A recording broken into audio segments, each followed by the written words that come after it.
Be seated, ladies and gentlemen.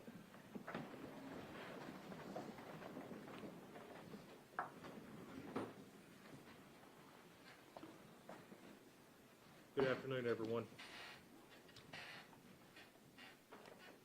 Before we get started, I'm going to go over just a couple of housekeeping matters. Appreciate the folks from our law enforcement who are here today providing security for the building. Appreciate each of you, and your efforts have not gone unnoticed. I want to say that first and foremost.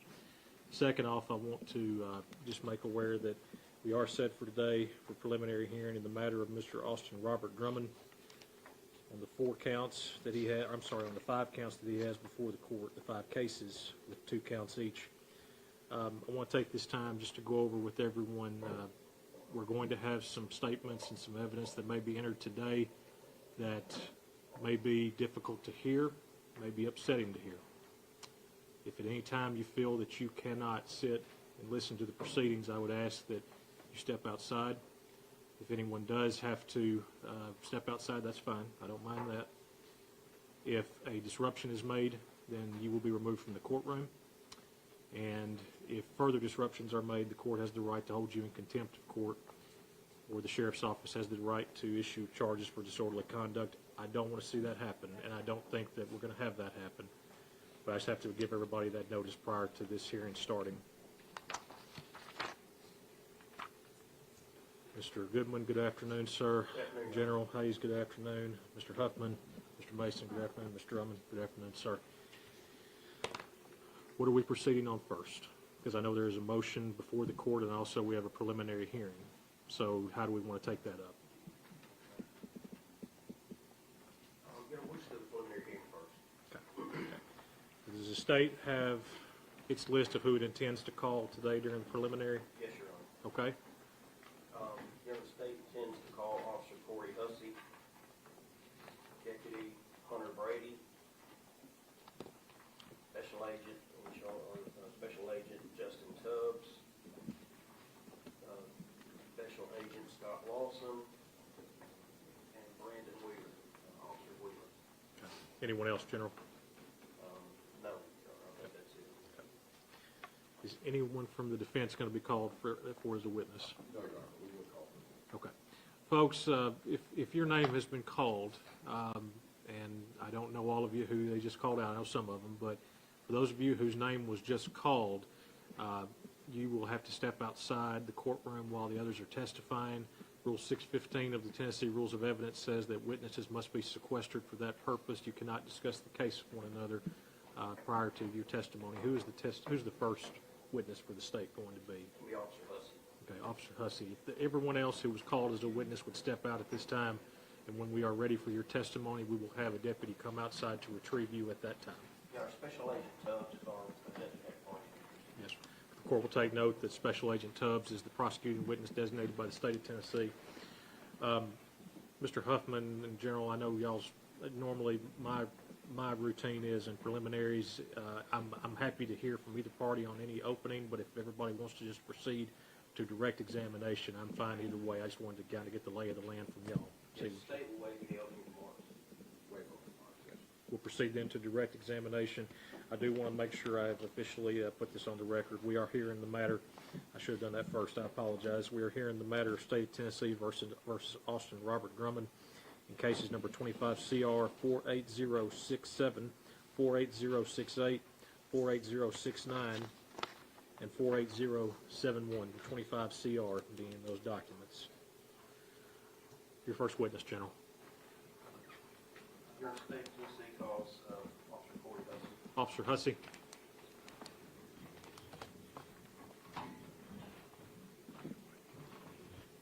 If you please come to the witness stand, sir. If you would, Ms. Jessica is going to place you under oath at this time. Raise your right hand. Do you solemnly swear affirm testimony you're about to give is the truth, so help you God? Thank you, sir. And Officer Hussey, be sure if you would to speak into the microphone. We've had these things kind of messed with and fixed in a much better way, and I appreciate our IT folks for that. But just be sure to speak into the microphone clearly because we are recording. Okay? Thank you. All right. Would you state your name, please? Corey Hussey. And where do you work? I'm a park ranger with Tennessee State Hold on. Give me 1 second. I want to make sure that they didn't totally kill us here. They didn't? Okay. Sorry about that. Sorry, guys. All right. Would you tell me again who you work for? I'm a park ranger for Tennessee State Park. Okay. And how long have you had that position? I took this position in June 28th, June 28th. 2025. I'm sorry. 2025. Okay, June 28th, 2025. Do you recall if you were working on the day of July 29th of 2025? Yes, I was. Okay. And as a part of your job, do you routinely patrol state parks and specifically around the Brookwood Lake area? Yes. Okay. Is that something that's just part of your duties that you do that? Yes. How many parks are there that you have to actually patrol daily? One park, Brookwood Lake State Park. Okay. Are there individual smaller parks within the full Lake Park area? Yes, sir. There are individual units that are all attached to Brookwood Lake State Park. Okay. Is there one on Carrington Road in Lake County? So the Carrington Road location is state land managed by TWRA. However, we operate programming and tours from an area on Carrington Road. Okay. So it's not actually a park, is that right? No, sir. Okay. It's just an area that's owned by the state and it's actually used by the state. Yes, sir. Is that area actually near the Northwest Correctional Complex? Yes, sir. Just an estimate, how far would you say it is from that area? Maybe a mile. Okay. And is that here in Lake County, Tennessee? Yes, sir. That area that we're talking about on Carrington Road? Yes, sir. While you were patrolling that area on July 29th, 2025, did you notice anything unusual or anything that caught your attention that day? Yes, sir. Okay. Could you tell me what that was? So while patrolling down Carrington Road, shortly after 1 o'clock, I found 3 vehicles parked on the left side of Carrington Road. Okay. Do you know what type of vehicles they were? One was a black Dodge Charger, one was a Chevrolet Traverse, and the other was a Nissan Rogue. Okay. Did you see anyone out there? Any individuals standing around the vehicles or inside the vehicles? I did not see them. What'd you do after you noticed the vehicles? Did you stop, get out? Did you do anything? I proceeded past the vehicles when I was making entry down Carrington Road. Then I turned around and proceeded back out from that location. Okay. As you came back out of the location, were all the vehicles still there? No, sir. Okay. Which vehicle was no longer there? The Nissan Rogue had left in the time it took me to turn around. Okay. Did you notice anything about the Nissan Rogue that was unusual for this area? It had a California tag. I want to hand you this photograph. You would look at that photograph. Did you recognize either one of those two vehicles in that photograph?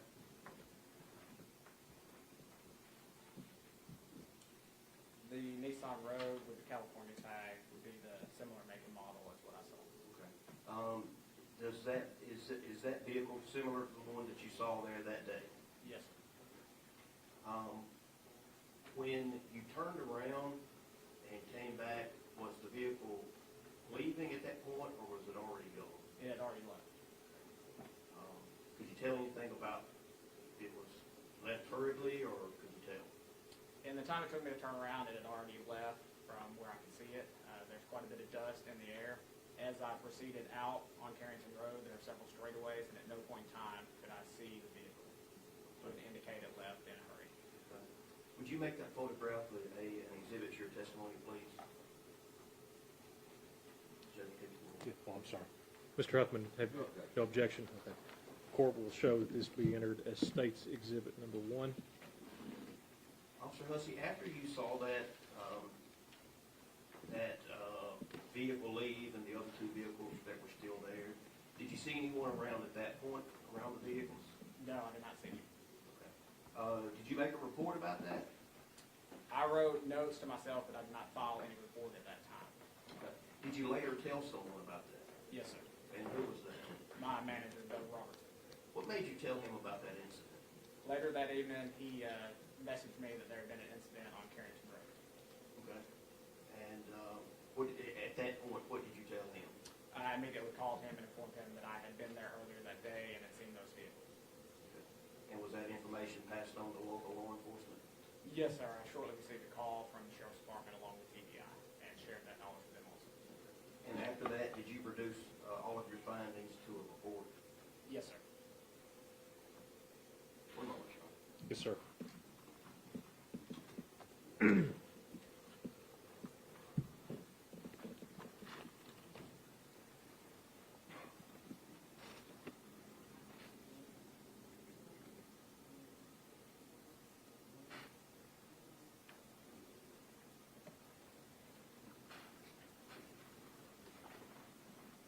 You stated that when you first saw the vehicles on Carrington Road, that you drove past them and then turned around. Yes, sir. How long did it take you to go down to the area that you were turning around and then get back to where the vehicles were? Only a few minutes, less than 5 minutes, probably 2 to 3 minutes. 2 to 3 minutes. Okay. Did you notice anything about the vehicles? Were any of the doors open or anything like that? When I was coming past the vehicles the first time, the black Dodge Charger's trunk was open. What about when you came back? The trunk had been closed at that time. So you passed 3 vehicles, the trunk is up. Within 2 to 3 minutes, you come back, the trunk is closed, and the Nissan Rogue is gone. Yes, sir. And when you get back to the road, you see no sign. Yes, sir. All right, then I'll pass the witness. Yes, sir. Mr. Huffman? Yes, sir. Officer Hussey, were you able to see any individuals on scene? You said you drove past, did you notice any individuals? No, sir. Okay. So, and when you drove back by, same thing? No individuals at that time. That's it. Yes, sir. Can you redirect, General? No, Your Honor. Officer Hussey, we thank you for being here, sir. You're released from your subpoena. You can have a seat here, or you're free to go, whichever you'd like to do, sir. Thank you very much. Next. State would call Deputy Hunter Brady. Yes, sir. Deputy Brady.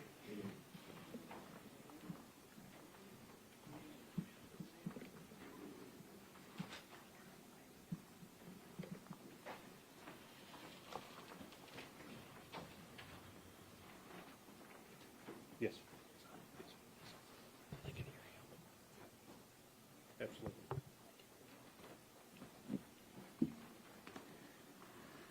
Deputy Brady, if you would, please raise your right hand. You solemnly swear affirm testimony you're about to give is the truth, so help you God? Have a seat, sir.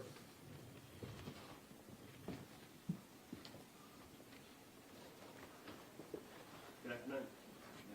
Would you state your name, please? Hunter Brady, And Deputy Brady, where do you work? Lake County Sheriff's Department. And how long have you been working there? Been here a little almost a year now. Okay. Do you remember if you were working on July 29th of 2025? I was. Okay. And was that early day or was that in the evening? We've been in the evening. Okay. Was that the shift you typically work? That's correct. Had you received any information earlier in the day about a baby being abandoned in another county? I have not. Okay. Had you heard anything about that? Just on what I seen on social media. Okay. But you had seen that earlier that Yeah. day? Okay. Did you know at that time who the parents of the baby was that was dropped off or anything about that? No, I did not. Did you receive a call later in that evening that vehicles that may have belonged to the baby's family had been located? I did. And who did you get that call from? One of the family members of, I believe, one of the victims involved. Okay. Did they call you directly or did they call dispatch? They called our dispatch. Okay. And you were dispatched to that area? That's correct. Okay. Where did you go? Where was the area that you responded to? Carrington Road. And is Carrington Road in Lake County? It is. Once you got to Carrington Road, what did you do? So when I first got there, we spoke with the female caller. She advised that she found her family vehicles parked back on the dead-end road, which is halfway down. And I made my way down there and located the white Chevy Traverse and the Dodge Charger. Was anybody else with you, any other officers? There was a Tiptonville officer, Officer Morrow, and Deputy Kieran Gross. Okay. Did y'all all arrive at about the same time? Yeah, they were probably a minute behind me. Okay. All right, so you proceed down Carrington Road, you find a black Charger, Dodge Charger, and a white Chevrolet Traverse vehicle. All right, okay. Was anyone in the vehicles? No, the vehicles were vacant. Did you run any registration on the vehicles to see who they belong to? I was approaching the vehicle is why Deputy Gross started running the registration on the black Charger. Okay. Were you able to determine who that black Charger belonged to? No, not at the time. Or at a later time? At a later time. Do you know who that was? Do you know if it was Braden Williams? I never received the information from dispatch. She's the one that ran the registration. Okay. All right. Fair enough. So you didn't see anyone in the vehicles at the time. Did you start to look around the vehicles or look in the vehicles? Yeah, so I first looked in the passenger side of the vehicle Which one? of the white Chevy Traverse. Okay. Did you notice anything when you looked inside? Yeah, red substance that I believe it was blood at the time, all in the passenger side front and the passenger side rear. Okay. What'd you do at that point? Advised the other officers on the scene that we had either an active situation going on or something had happened and we needed to search the area. Okay. And so did you start to do that? Yeah. Okay. Tell me what happened. I walked around the vehicle a little bit and then I noticed a shoe sitting off the trail that was directly behind the vehicle and it had some blood on it, so that was the direction we determined we needed to go. And I went off in the woods. That's when I located two bodies in the directly behind the white Chevy Traverse. Okay. Did you, before you found the body, did you notice if there were any shell casing around the vehicles or anything like No, that? not at the time. Not yet. Okay. Did you later find that Yes, there were? yes. After we located two bodies, we started taking everything off and made our way back up. And that's when we located multiple shell casings around the vehicles. Okay. All right. Let's go back to the first two bodies that you located. Tell me how they were when you found them. The male was laying on his back under his mother, and there was a tarp over the top of him. What was the tarp? Do you know what it was made of? Or? It was like the camo nylon material, the mesh material. Were both bodies completely covered with that material? Yeah, except for they had maybe their hand exposed up on the side. Okay. What'd you do at that point?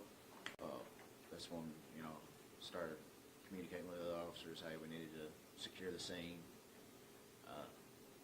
start a crime log, and then look for and gather evidence. Okay.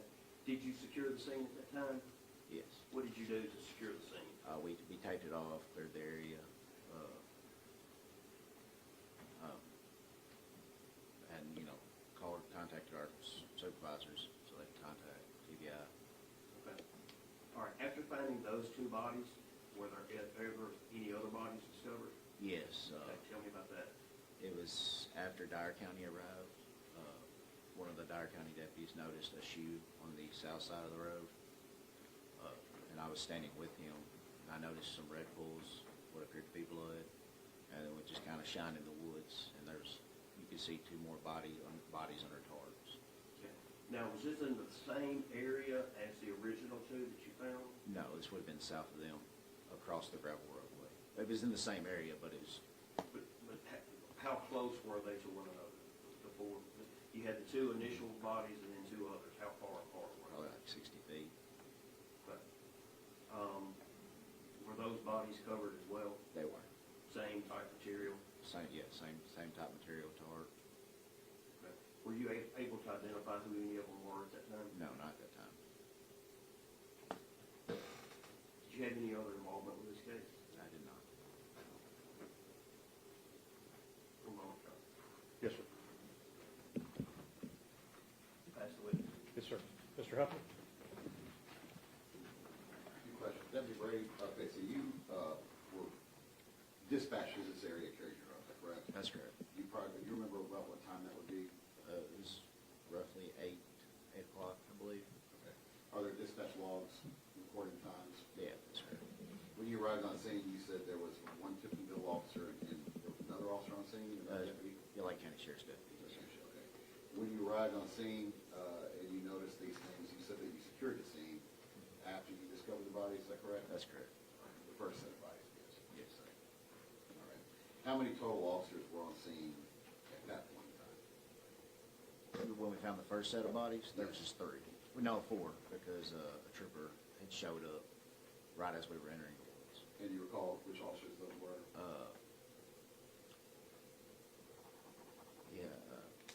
Hayden, Trooper Hayden. And did you write any reports or anything like that? I did. Would those names be located in that report as well? Yes. All right. You said when you were on scene, you secured the scene by taping it off? That's correct. Right. And how long after arriving on scene and discovering bodies did you do that? It was within minutes. All right. And contact your supervisors and they contact your TBI, is that correct? That's correct. Were you wearing your body-worn camera at that time? I was. Was it active at that time? Yes. Is that footage backed up? Yes. And available for the discovery? Yeah. Were you in a marked vehicle? I was. Does that have a dash cam? It does not. The other officers, do you know if they had body cams or dash cams? They have body cams. We don't have dash cams. To your knowledge, were those active as well? To my knowledge, yes. And when you were securing the scene, were you doing any evidence collection? We was marking evidence as we were finding it, yeah. Okay.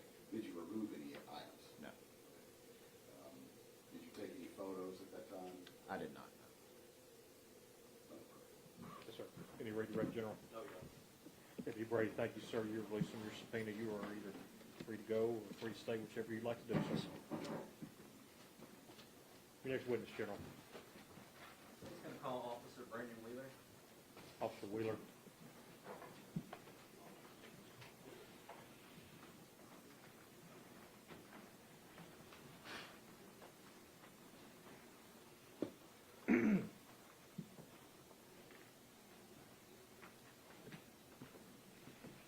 Officer Wheeler, please come to the witness stand, sir.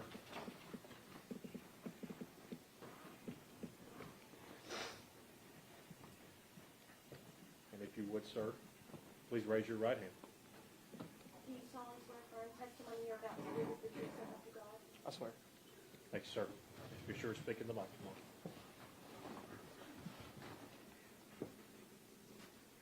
Will you state your name? Detective Brandon Wheeler.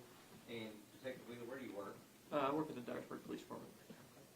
And were you involved in this investigation? Is it to the case of why we're here today? Yes. Okay. What were you asked to do? I'm not sure if Special Agent Harbor reached out to us or if we reached out offering assistance, but we were trying to identify a vehicle that was of interest. Okay. And how were you trying to do that? So we have 2 LPR systems. There's a Motorola LPR system and the flock camera system, and we were utilizing those to try to identify a Rogue, Nissan Rogue, What is the LPR? license plate reader. And was there anything in particular about the Nissan Rogue that you were looking for?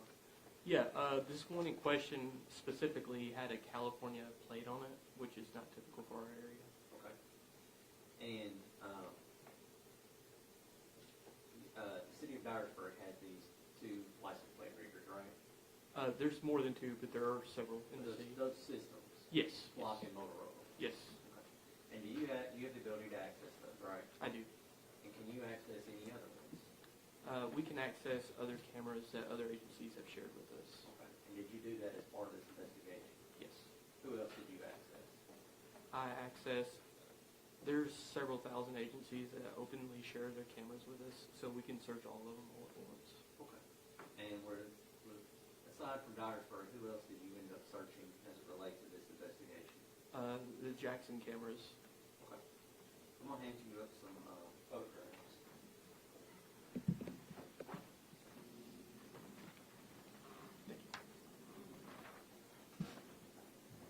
Do you recognize that one? I do. Okay, and what is it? It's a picture of the silver Nissan Rogue with the California plate. All right, and what system did that come from, Flock or Motorola? This is from the flock system, And is that in Jackson or Dyersburg? Jackson. And what time is that? 11:32 a.m. on the 29th of July. Okay. And do you make that an exhibit to your testimony today? Yes. No, we have to make that state exhibit to. Without objection. No objection. you. That's, sorry, we'll mark this as State Exhibit 2. Ms. Jessica, thank you.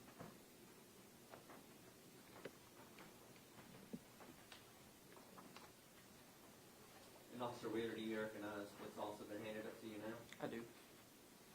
And, actually, let me give you this one first.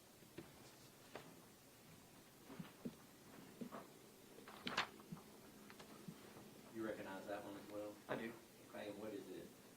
It is a picture from the Motorola system in Dyersburg, capturing the vehicle going northbound Highway 78. And that's the same road with the California license plate? It is. It's the same license plate as we saw in the first picture? It is. Okay. And what time of day is that one captured? This one was captured at 12:39 p.m. on July 20th. And where is that one located, where is that particular camera located at in Dyersburg? That particular camera is located at the intersection of Lake Road and Radio Road, right in front of Love's. Okay. Could you repeat that again, where it was, intersection of where? Yeah, Lake Road and Radio Road, Radio Road, okay, Yes. I'm sorry. between Love's and Cracker Barrel. And do you make that one an exhibit to your testimony as well? I do. Okay. Show this marked as State's Exhibit 3. And then let's go back to the second picture that I actually handed up to you. You recognize that one as well? I do. Okay. And is it from the same camera that you just identified as the last picture? It is from the same set of cameras facing a different direction. Okay, which direction does that camera face? This one is facing southbound towards the city. All right. And what does it depict? It shows a picture of the same Nissan Rogue California plate heading back in towards Dyersburg.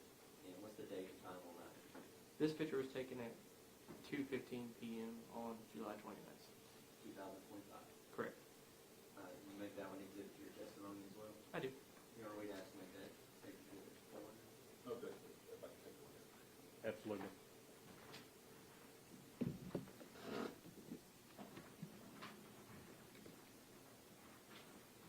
Show this marked as State's Exhibit number 4.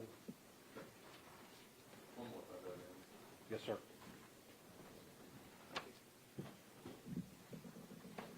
Do you recognize that one as well? I do. And what system did it come from? This is from the Flock system, Is that in Jackson or Dyersburg? Jackson. And what date and time captures that one? This picture was taken at 4:16 p.m. July 29th, 2025. And does it depict the same road as we've seen in the previous ones? Yes, same road, same license plate. Do you make that an exhibit to your testimony as well? I do. And we'd ask to make that State's Exhibit 5. No objection. Show this marked as State's Exhibit number 5.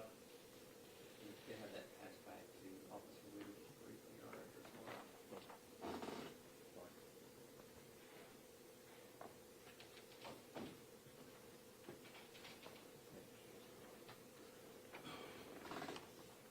Officer Wheeler, on that last photo, was there anything of significance that you noticed? Yes, this is a photo taken from the front angle of the vehicle, and you can see the driver in this photo. Okay. And can you describe the driver? The driver appears to be a white male, has a goatee, and looks very similar to the defendant. And was there anything that you noticed about the vehicle in that photograph?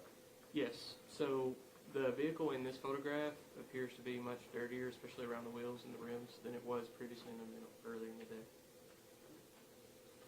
Your Honor, I'll pass the witness. Yes, sir. Mr. Huffman? Just a few questions. Detective Wheeler, so you were asked to look for a Nissan Rogue with California plates, is that correct? I don't remember the exact parameters, but I believe we were looking for a Rogue with California plates. Did you have a plate number? No, sir.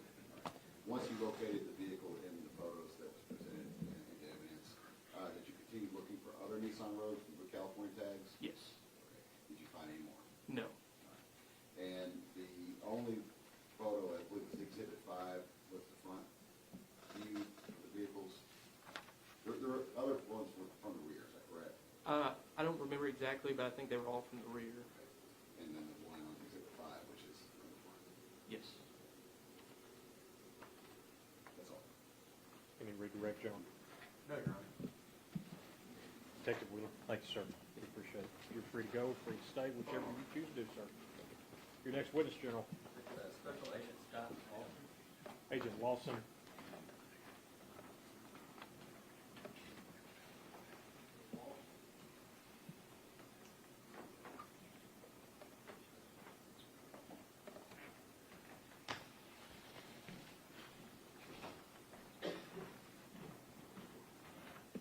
Mr. Lawson, if you please come to the witness stand, sir. And before you have a seat, if you would, sir, please raise your right hand. Do you solemnly swear affirm testimony you're about to give is the truth so help you God? I do. Thanks, sir. Yes, Your Honor.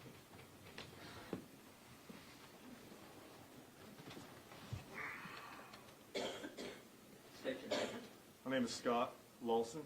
and do you work for the Federal Bureau of Investigation? I do. Okay, what is your current assignment with the FBI? I'm a special agent on the Safe Streets Task Force. Okay. And were you involved in the investigation as to this homicide in Lake County? I was. What role did you play? Most of my experience is in the command post assisting with cell phone analysis from tolls, working with timelines and video review to assist in the exploitation of cell phone data. Okay. And have you received training on cell phone data? I have. What kind of training have you received?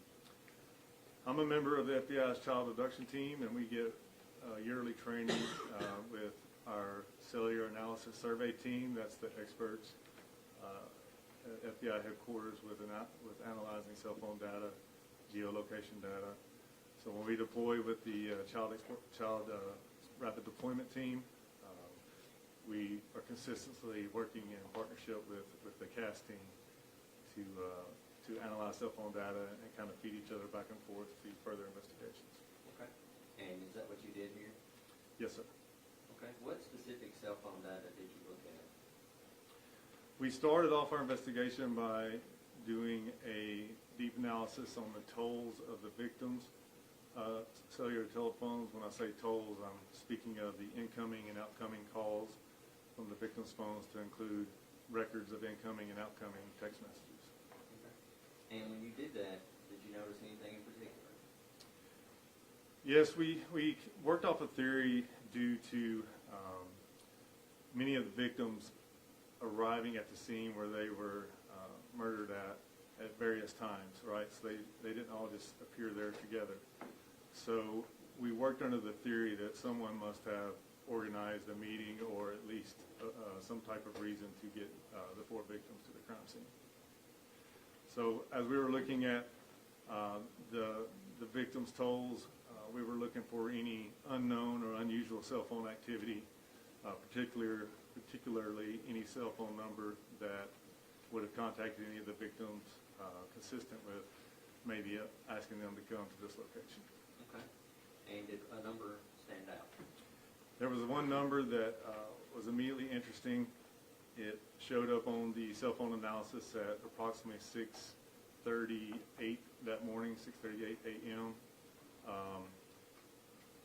That number was unknown as far as the tolls that we had analyzed to that point of known numbers of associates of the victims. In addition, another thing that we do when we're working these investigations is try to determine when the victims' phones stop taking calls, right? We're trying to work on a timeline. We're trying to narrow everything down so that our cell phone data is strong as possible. We noticed from the 4 victims' phones that none of the victims answered a call or made a call after 7:01 a.m. So knowing where they were located and when their phones stopped answering calls, we knew that whatever had happened to them had most likely happened right around or just before 7:01 a.m. And the number that stood out, was that 731-345-7426? It was. And so prior to 6:38 that morning, there wasn't on any tolls of the victims? Right. We subpoenaed the number and ascertained that that phone had just came on for the first time ever that morning, and that it had been purchased the night before at a Walmart in Dyersburg, Tennessee. Okay. And so what else did you do next? We asked for tolls for that cell phone number to ascertain who, at that time, we could only see when it had called one of the victims' phones, which we had their tolls. So we now asked for the tolls of the number ending in 7426. One of the first things we saw when those tolls came in is that at 7:01 was the last call with one of the victims, Adriana Williams, and at 7:25 it was calling persons associated with the rental of the Nissan Rogue car that was in question. So we knew pretty confidently that that number was very interesting to us. We then asked for the cell phone company to provide geolocation records for the cell phone 731-345-7426, and immediately we ascertained that that number had been at the crime scene and had started traveling south from the crime scene at approximately 7:24 a.m. As I mentioned earlier, my job is to combine the phone, the video reviews, and the timelines to make it tell a story, to help it assist in telling a story. We also had ascertained that Matt Wilson's vehicle was also going south from the crime scene, passing a camera at approximately 7:25 a.m., and the cell phone data put this newly identified cell phone number passing that same camera at a time consistent with Matt Wilson's truck going southbound. And Mr. Wilson's truck is a late 80s F-150. That's correct. Can I ask one thing? I'm sorry. When you say passes the camera, are you referring to the camera that, where was that camera? I should have been more specific. Yes, sir. So, I apologize. no, absolutely. There was a fire station on Highway 78 just north of the main intersection here, headed towards the crime scene. And that was the video that caught the F-150 traveling southbound at 7:25 a.m. There had been some testimony about cameras, and I was trying to make sense of which one it was talking about, so Yes, sir. apologize for interrupting the agent. Yes, sir. All right, Agent Lawson, you had mentioned that 7426 called a number associated with a rental. Can you explain that? Yes, due to some good work performed previously, there was a Nissan Rogue that had been identified that had been rented in Jackson, Tennessee the day before and picked up on the morning of the homicide. This vehicle was captured on license plate readers going northbound towards the crime scene and then going southbound away from the crime scene at a time later in the afternoon. In addition, there was some identification of the vehicle from a park ranger being seen at the location. The investigative team followed up with the rental agreement and with Enterprise Rental Car to learn about who had rented this vehicle, and identified a Michelle Obelis, I may not pronounce the last name correctly, Obelis, as being the renter. As that investigation continued, she had identified that the vehicle had been given to Austin Drummond and rented on Austin Drummond's behalf. Okay. And did she have any connection to the defendant, Mr. Drummond? Her boyfriend, Giovanni Thomas, was closely associated with Austin, and she was also closely associated with an individual named Tanaka Brown. Our phone toll analysis identified that at 7:25, as that number 731-345-7426 was leaving the crime scene, it was jumping on a three-way conference call with Tanaka Brown and Giovanni Thomas. Okay. And then what happened next? So, obviously at this point, we were extremely interested in just learning everything we can about the user of this telephone number. We learned that upon departing the crime scene, it traveled to an area in Dyersburg commonly known as Bikini Bottoms. Bikini Bottoms used to be like an off-road recreation vehicle area for ATVs and such. When the phone arrived, and a point of interest, as this phone is traveling south towards Bikini Bottom, one of the victim's phones is traveling in concert with that phone, so that was very interesting to us as well. Both of those phones got to the Bikini Bottom area, and the phone 731-345-7426 arrived at Bikini Bottom at approximately 7:44 a.m. and stayed in the area to approximately 9:04 a.m. Based on what we do with violent crime investigations and the knowledge base that we have, we theorize that something, as far as getting rid of evidence or weapons or something had happened at that Bikini Bottom area. And in fact, did it? It did. There was, based on the phone data and the investigation in whole, search parties were organized to go to Bikini Bottom. On the day that these phone tolls were being worked, they initially found a Tennessee driver's license for Matthew Wilson.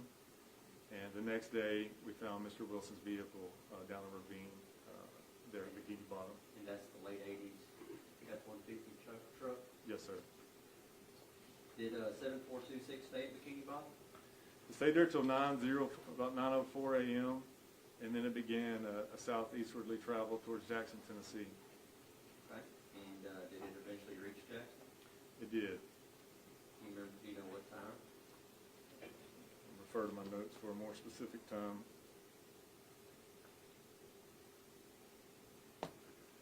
We saw it arriving in the Jackson, Tennessee area at approximately 10:04 a.m.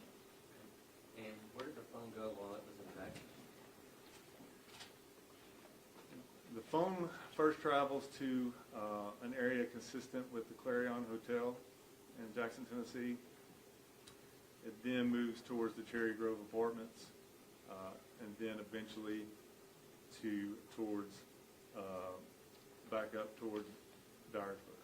Okay. Let's stay in Jackson for a minute. Was there any significance to the Clarion Hotel? Through the investigation, the Clarion was identified as a place where Austin Drummond resided regularly and potentially used as a place to organize criminal activity. And was his vehicle at the Clarion?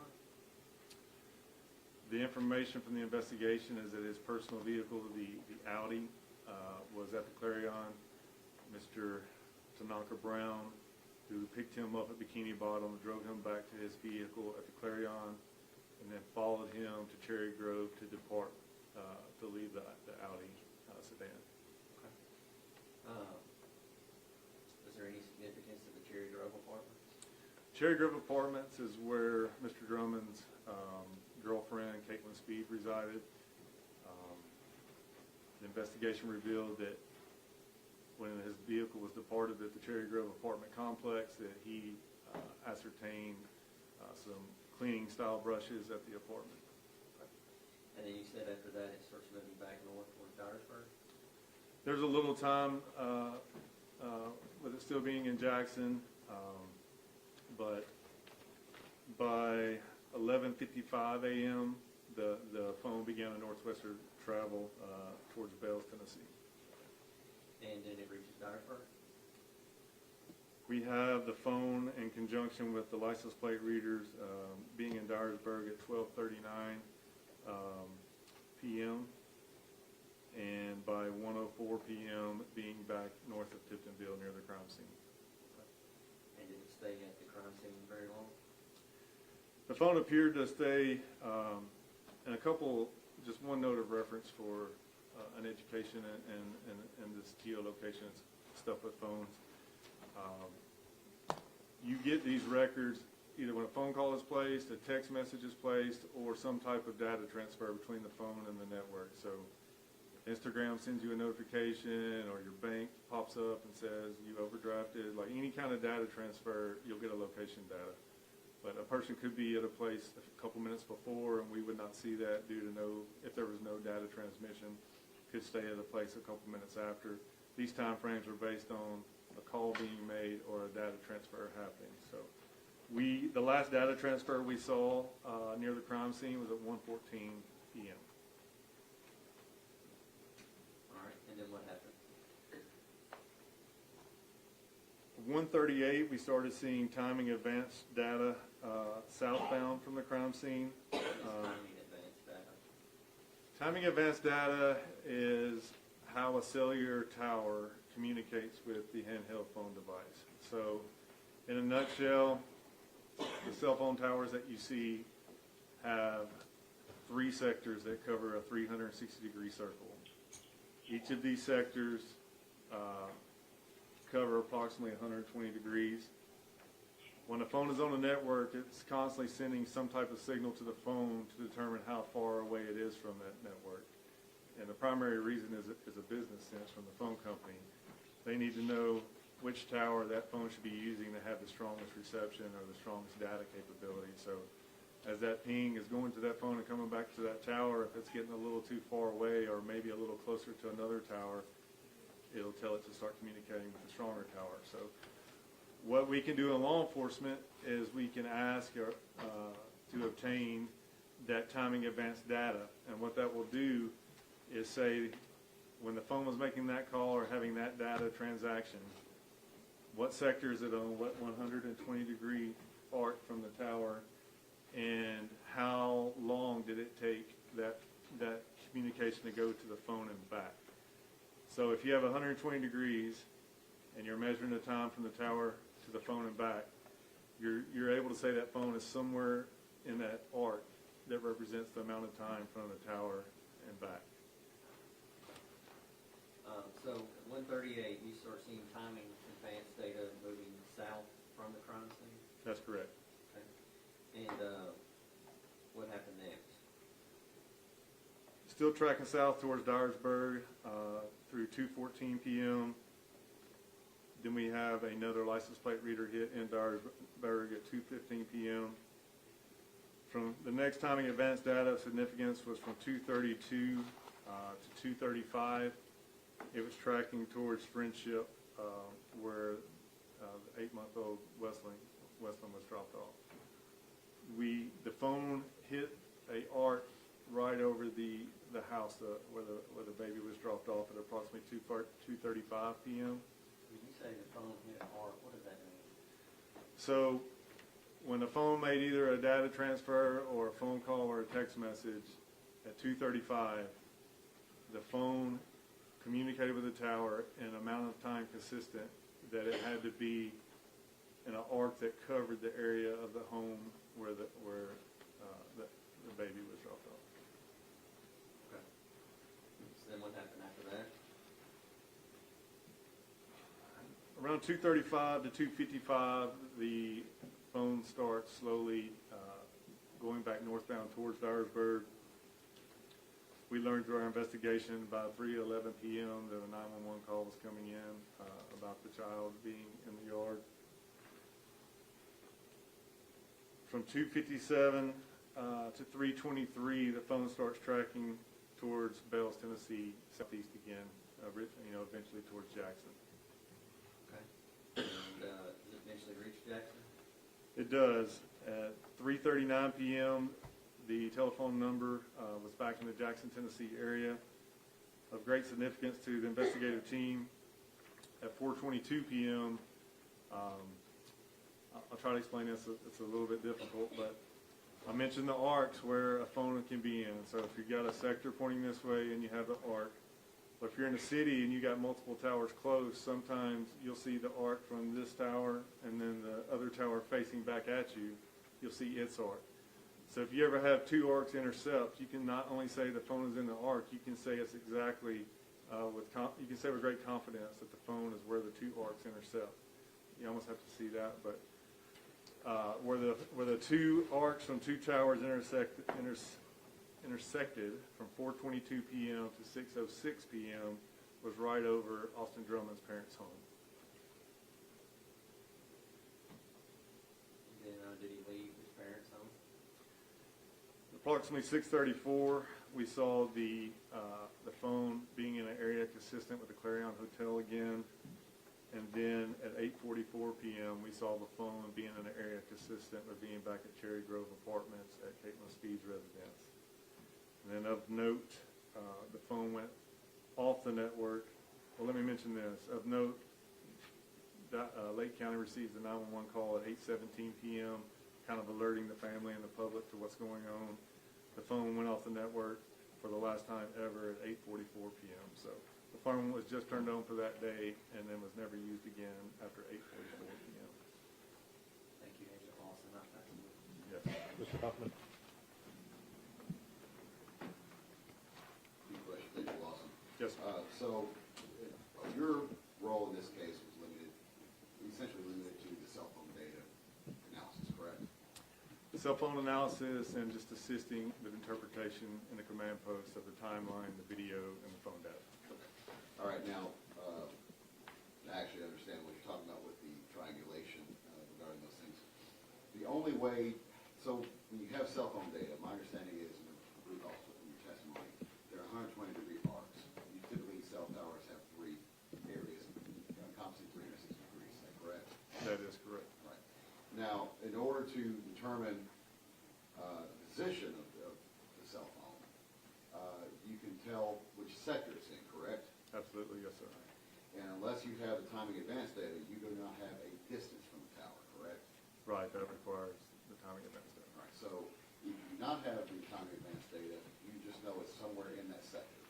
Yes, And that could be large area, square miles, correct? yes, sir. Right. How many of these locations did you have timing advance data? For instance, you said there's one where the timing advance data gave you the triangulation directly over Austin from his parents' house. Yes, All right. A couple times you testified that you had the cell phone at the crime scene. yes. Was that given with the timing advance data, or was that just in the general area with the sector? That was with timing advance data, but it would be with one arc, so it could be in a great length of area in an arc, but the arc was over the crime scene. Okay, so you did have a sector and an arc. Yes. Yes. That was my question. Did you ever determine who purchased that cell phone? You said it was purchased in Walmart in Dyersburg. Is there any evidence of who purchased that phone? We believe that two of the victims purchased the phone the night before. Do you have any evidence that Austin Drummond purchased that phone? Not him personally, no, sir.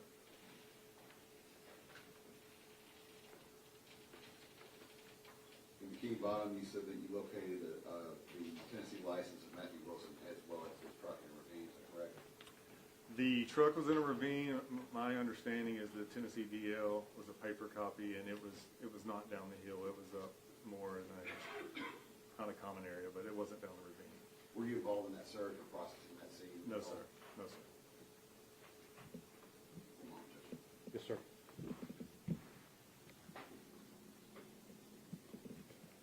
No further questions. Any redirect, General? No, Your Honor. Okay. Agent Clausen, thank you very much, sir. Yes, sir, thank you. Your next witness, General.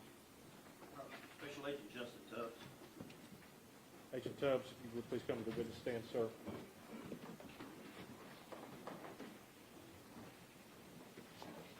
If at any time any of the parties need to take a break, use the restroom or do anything, just let me know and I'll be happy to do that. I just forgot to mention that.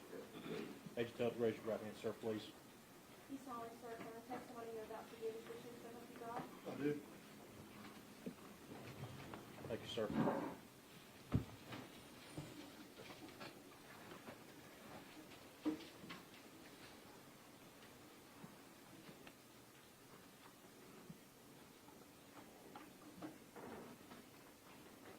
Would you state your name, please? Justin Tubbs, And Special Agent Tubbs, where do you work, sir? with the Tennessee Bureau of Investigation. And how long have you worked there? I've been there since 2018. And do you recall, were you on call or were you called on the evening of July 29th, 2025? I was called, yes. Do you know what the purpose of that call was? Lake County Sheriff's Department had been called to an area out by the prison where two vehicles I had received emails about the child that was missing that morning or that afternoon From Dyer County? from Dyer County, and the parents of the child plus the grandmother and the uncle of the child. So whenever I was called, I was told their vehicles and the deceased victims had been found out at the end of Carrington Road. Okay. Did you go to that scene? I did. Once you got to that scene, what did you see? There were members of not only the Dyer County Sheriff's Department, Lake County Sheriff's Department, Tennessee Wildlife Resource Agency, because it was on their land. But there was also some special agents from the TBI who had also been called to come out and assist me. Once we got out there, I saw the black Charger that was known to be driven by Braden Williams, 15-year-old child, and a white Traverse that was known to be driven by Courtney Rose. Was anyone inside the vehicles? They were not. Okay. What'd you do after locating those vehicles? We had Deputy Hunter Brady walk us around the scene as to what he had discovered whenever he first came upon the scene. And He showed us inside of the white Traverse, there was a red, brownish stains substances that are consistent with what I know to be blood. And then he showed us, And let me ask this, do you know who that white Traverse belonged to? it was known to be driven by Courtney Rose. Go ahead, I'm sorry. And if you drive down Carrington Road, to the left where it kind of comes to a dead end, it's almost like a parking lot where these vehicles were parked. Behind that is whenever you start walking into the woods, same as if you, what the deputy before was talking about, if you cross the road, you have wooded area in front of you. So the deputy took us to the back of the parking lot and showed us where Braden Williams and Miss Courtney Rose were laying. They were covered with what looked like to be camouflage burlap, which is commonly used with hunting that I know of. And then he walked us in front of the parking lot across the road where the bodies of Adriana Williams and Matthew Wilson were at, and they were also covered with the same type of burlap. Were you able to, were they all four deceased? They at the time were. that you arrived? Yes, sir. Were you able to determine the cause of death at that time? Or They- what, not a medical cause, but what appeared to be? The injuries were consistent with gunshot wounds that all four victims had. Were you able to determine how many gunshot wounds there were? Not at the time. Were you able to at a later time? Yes, whenever the medical examiner out of Nashville called me with preliminary findings, he informed me of how many wounds and type of wounds that each victim had. What type of wounds did Courtney Rose have? She had been shot in the head How many times? at least once that I remember. Okay. What about Braden Williams? He had been shot in the back of the head. What about Adriana Williams? She had also been shot in the head. And what about Matthew Wilson? Mr. Wilson had been shot in multiple places in his body for approximately 11 times. I gotta get out of here. I gotta get out of here. Please. Please. Please help me. Please.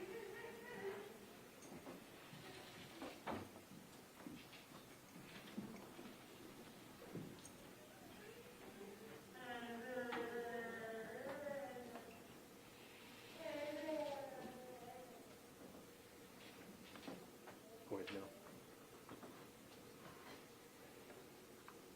Was there a, you had said earlier that there was an infant that had been found in Dyer County.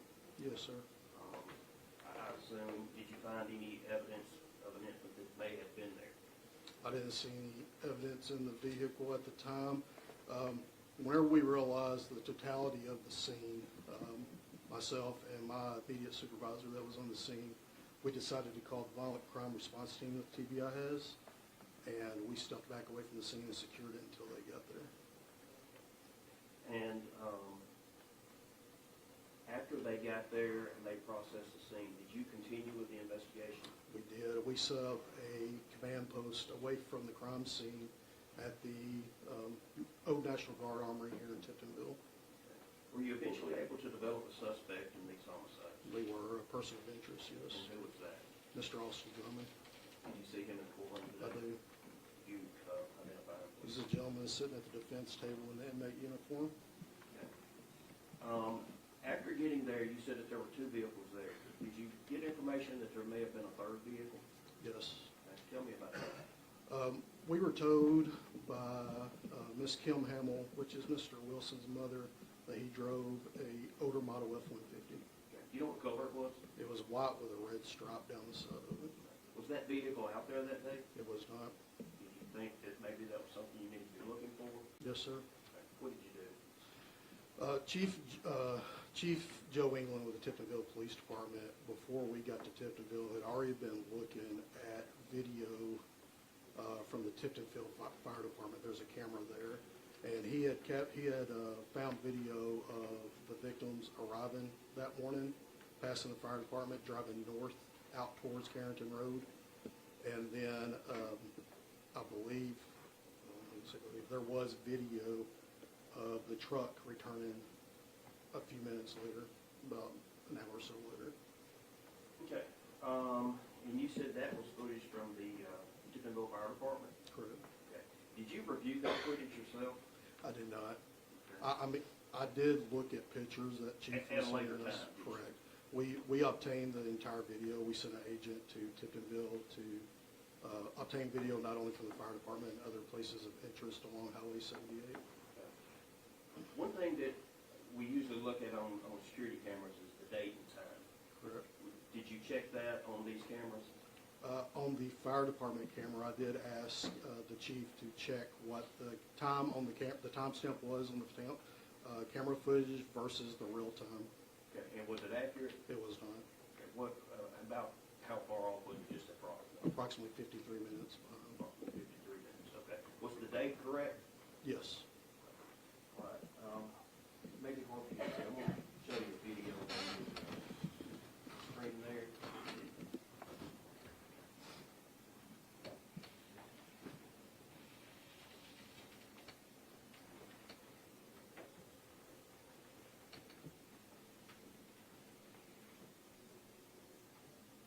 And I'm just gonna go ahead and move over to the point that we're interested in.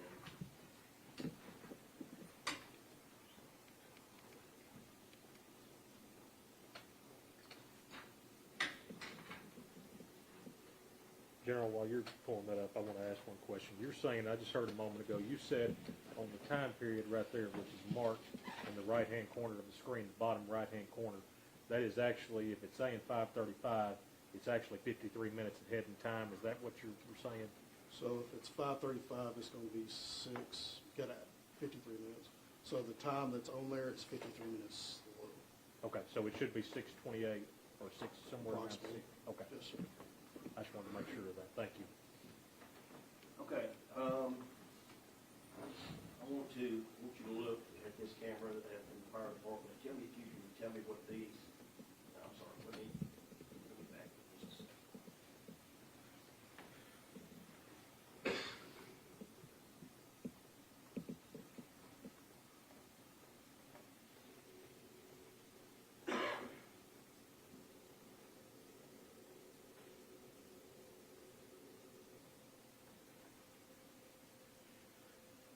You recognize that white vehicle? It appears to be the white Traverse of Miss Courtney Rose. And what direction is that vehicle traveling? It is traveling north. And what, in relation to the fire department, where is the crime scene? If you're looking at the road, the direction that the car is traveling is the direction of Carrington Road. Okay. So that car will be traveling in the direction of the crime scene? Correct. Okay.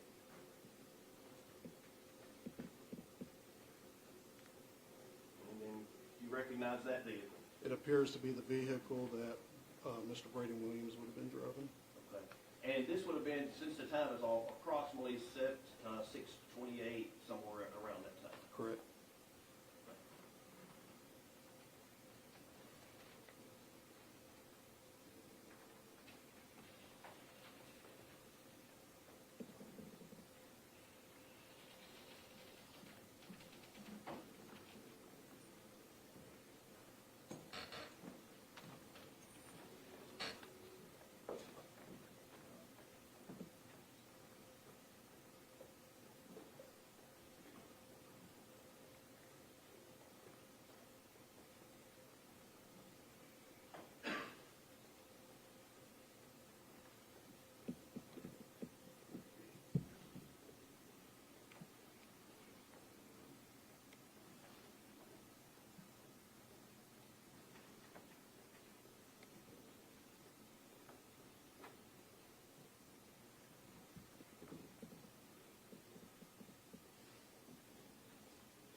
Once again, this is Tiptonville Fire Department camera. Is that right? Correct. Pointed south.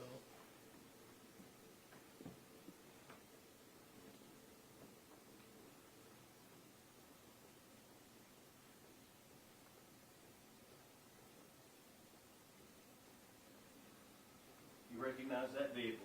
I do. That is the vehicle that appears to be driven by Mr. Matthew Wilson. And is that the vehicle that was not at the scene that you were looking for? It was not at the scene. Okay. And the time, once again, is not correct. So is it approximately 20, 22, 23 minutes after the first two vehicles came by? That's correct.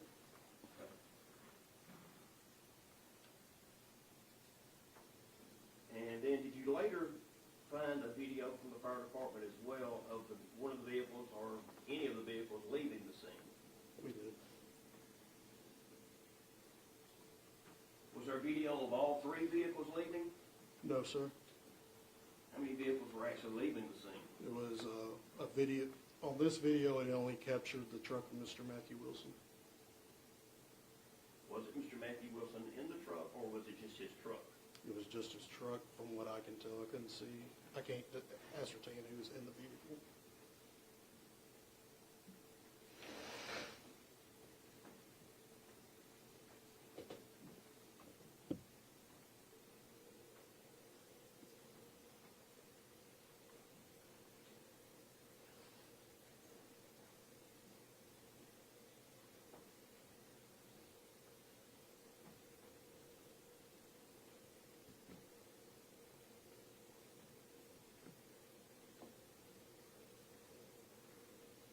Same vehicle leaving the scene? It appears to be, yes. Okay. Now, you heard testimony from Agent Lawson previously about the phone calls. And there was a talk about a phone call that connected on the cell phone that was at the scene, then left the scene, and then was eventually at Austin Drummond's parents' home. Was it at the same time that coordinates with this video? Yes. Now, did you also obtain video footage from Williams' garage? It was obtained. I haven't viewed it. Now, were you able to determine that the time on that one was actually correct? I do remember being told that they had the correct time on it. Okay. So, now, is this south of the fire department?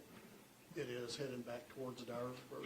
Okay. So if you're coming from Dyersburg to the crime scene, this camera would have caught the vehicles first and then the fire department? Correct. Right? The Mexican restaurant is here to the left of the screen, and then you have the mural that's painted on these little grain bins, or chemical bins.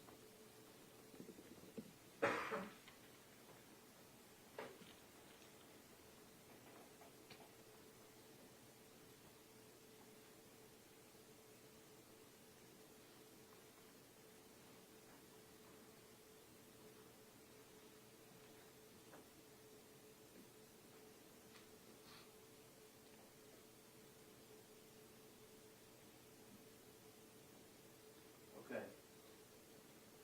Is that the same white Traverse we saw previously? It does appear to be the same watch. And that time is 6:27 a.m. Is that correct? That's correct. So that time is actually accurate. That's the time that the vehicles were actually going towards the crime scene. The real time, whenever this video was seized or collected, was the same time as what the live image on the screen that they were watching the video was. So yes, that's the correct time. So that would have been the correct time. And then the black vehicle that is trailing, That appears to be the same Dodge Charger that was at the crime scene.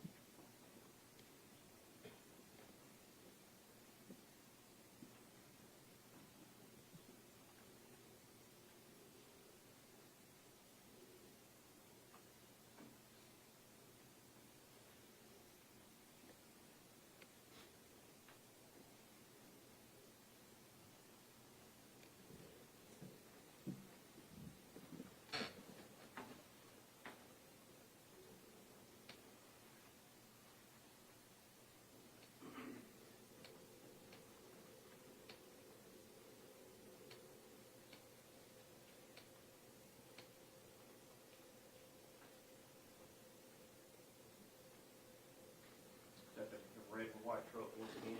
It is. Can you tell how many people are in that vehicle? There appears to be 2 occupants in the vehicle. And that time, 6:50 a.m., that would be the accurate time? That's correct. So about 20 minutes after the first two vehicles came by. Yes, sir. And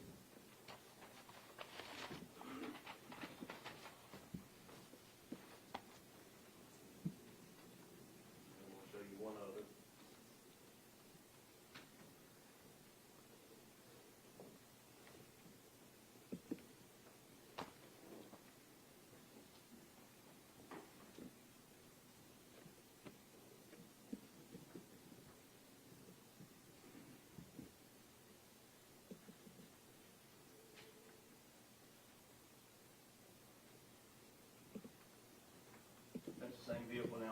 the crime scene?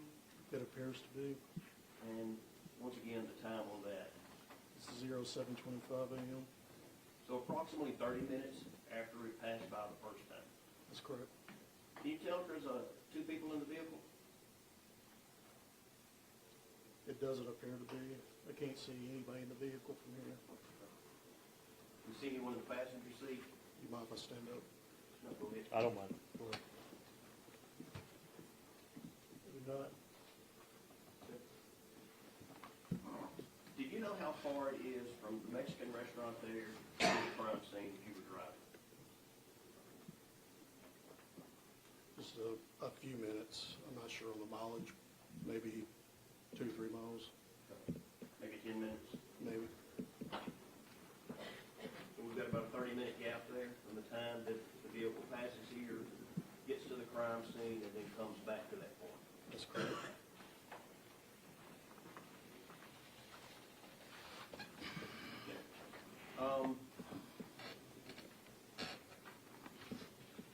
Did you later find that red and white vehicle? We did. Where was it found? It was found in the Bikini Bottoms area.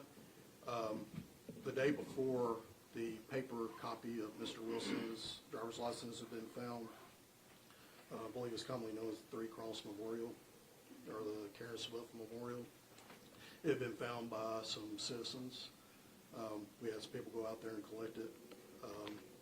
The agent at the time believed he saw, it was getting close to dark, believed he saw some tire tracks going down the gully, the ravine, whatever you want to call it. So we set up a search for the next morning.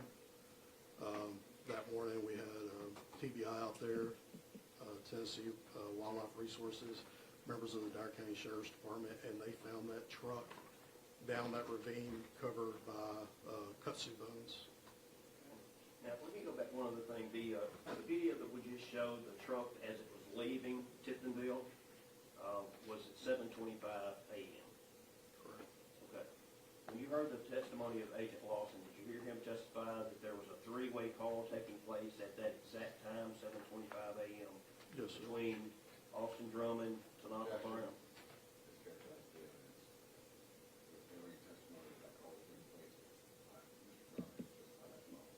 Okay, let me rephrase that. I'll sustain that. That there was a call from that phone that is of interest to Tanaka Brown and Giovanni Thomas. Correct. The phone that had been at the crime scene that was activated that morning, that we later found out was bought by the victims the night before.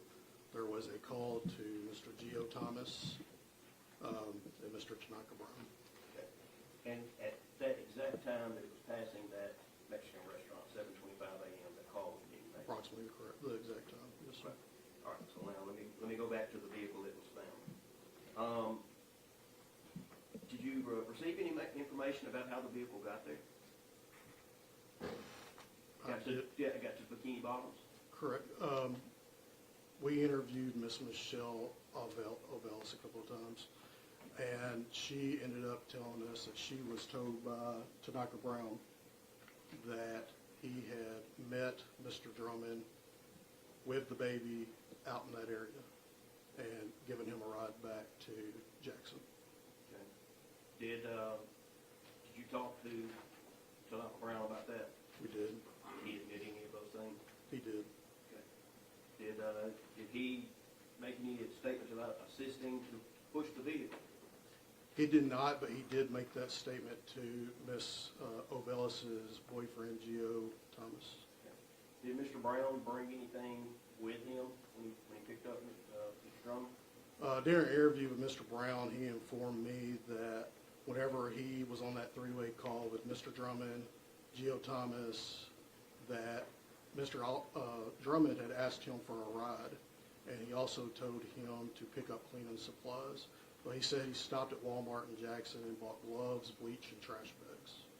Do you know if those supplies were used at that crime scene or at the scene of the truck? We were told by Mr. Brown and Miss Ovelis that whenever they returned the vehicle, there was cleaning supplies and trash bags in the trunk along with a gas can. Okay.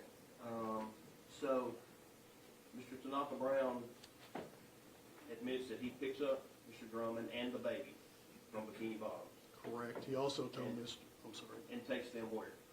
takes them to, the first place he took them was to the Clarion Hotel in Jackson off Carriage House Drive. That's where Mr. Drummond's Audi vehicle was parked. Mr. Drummond got the vehicle. Mr. Brown and him went to Cherry Grove Apartments where they dropped the Audi off. They continued on from there with the child in the car to the apartment of Geo Thomas and Michelle Ovellis to retrieve the rental car. Okay. And the rental car, what type of rental car was it? It was a Nissan Rogue. Do you remember the color? It was a silver or light gray. And what type of license plate did it have? It did have California tags on it. And had you received information previously from a wildlife officer that may have seen that vehicle? He is a state park ranger, Mr. Corey Hussey. He had seen a Nissan SUV along with the two victims' vehicles out on Carrington Road earlier that afternoon. And the distinguishing feature on that Nissan vehicle was it had California tags. Okay. And you actually were able to determine that it was a rental vehicle? Correct. Whenever we ran the information on that license plate, we found that it was a rental for Enterprise rental car, and it had been picked up at the Enterprise location over in Jackson by the bowling alley. Okay. And do you know who rented that vehicle, who picked it up? Michelle Vellis had reserved that vehicle on the night of the July 28th. And you said that you had talked with Ms. Ovellis? We had. Why did she rent that car?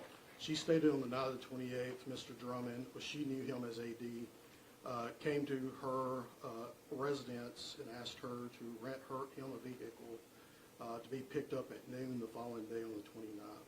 Okay. And did he actually pick that vehicle up?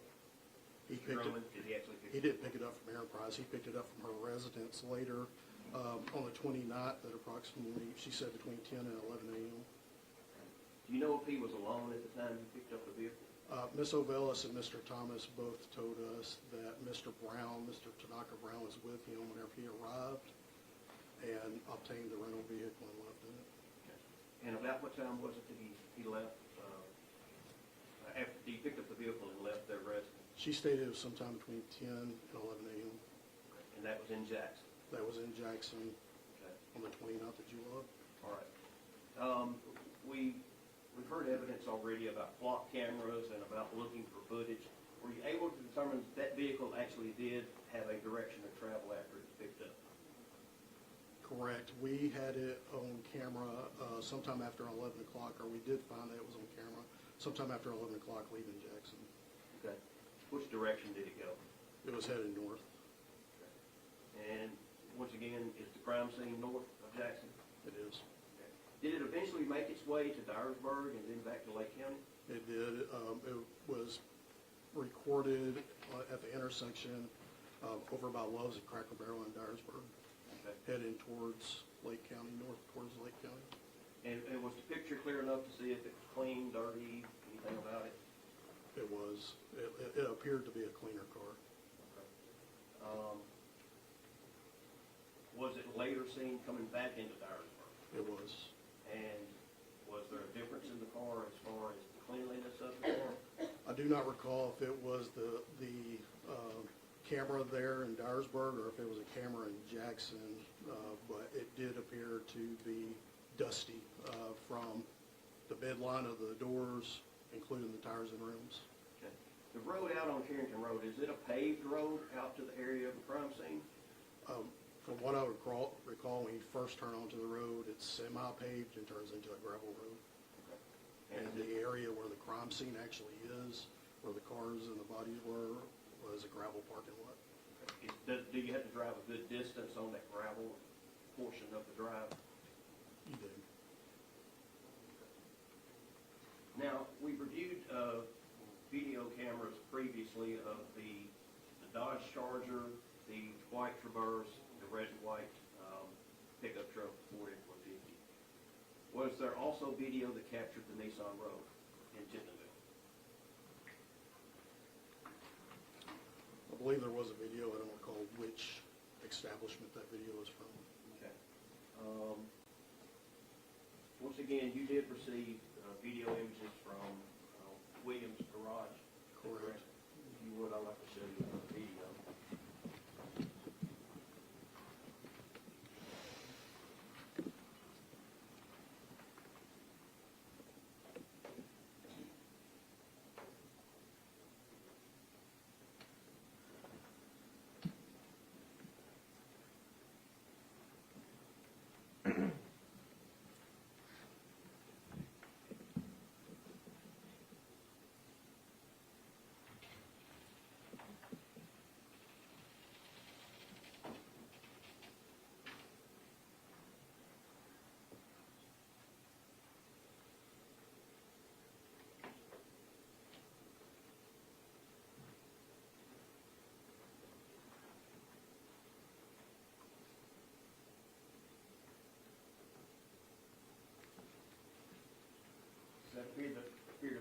Nissan Rogue that had been rented? Yes, it's a light silver, maybe a gray Rogue, and it looks to have a license plate on the front of it, unlike what Tennessee requires. And that was gonna be my next question. Does California require a license plate on the front and back? They normally do, yes. Okay. And did this vehicle have a California plate on the front and back? Other images that I've seen of it did have a California plate on the front and the back, yes. Just as this appears to have? Correct. And that time, once again, is 1:08:52? That's correct. So this is probably maybe, what, an hour and a half from the time the vehicle was picked up in Jackson? It was picked up somewhere after 11. It was leaving Jackson probably approximately 11:30 from what I recall. It'd probably be about an hour and a half or so, a little bit more than an hour and a More half. than an hour and a half from the time it left Jackson. Yeah. Okay. All right, and let me show you one other video. And once again, notice that time, 13:08. Do you recall the time that the vehicle was seen by the park ranger? Whenever we first interviewed him, he believed that he saw it somewhere between 1 and 1:15. And that was 1:08, is that correct? Correct.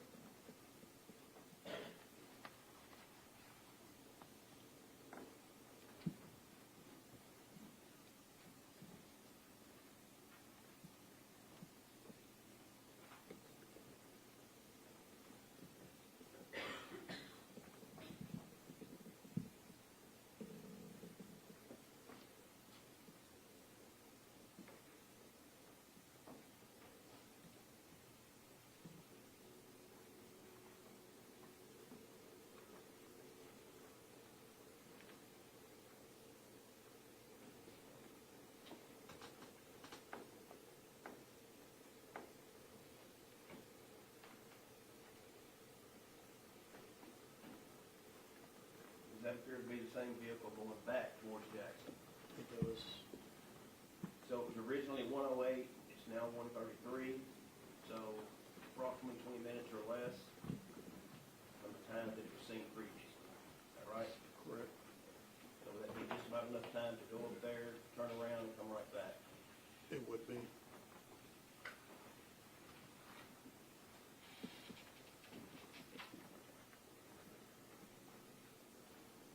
Did you have information that at this time, the infant was still with Mr. Drummond in the vehicle?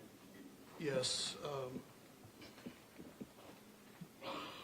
Whenever Mr. Brown told us that he dropped whenever they arrived at the house of Ovelis, or the residence of Ovelis and Thomas, he stated that Mr. Drummond transferred not only the baby, but the cleaning supplies he had bought to the road and left the residence with it. So we had no other reason to think that the baby wasn't with him at this time, especially since it didn't get dropped off until after 3 p.m. in Dyer County. Okay. So that was 1:40 when he was going back towards Dyersburg, and then, what, approximately an hour and 20 minutes later when the 911 call comes in? The Dyer County 911 call, yes, sir. Okay. And